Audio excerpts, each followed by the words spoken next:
So yan guys, for today's video, i-open lang natin ang ating WhatsApp account or yung ating WhatsApp app. And then pag-open guys, mula dito sa chat list, itap nyo lang yung horizontal dots na nandito sa upper right corner. And then may magpa-pop up na option. So tatap nyo naman dito is yung settings.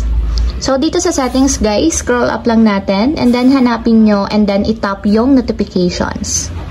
So ayan guys, dito sa notifications, itap nyo lang yung notification tone. And dito guys, pwede na kayong mamili ng tone na gusto nyong marinig as notification sa inyong WhatsApp.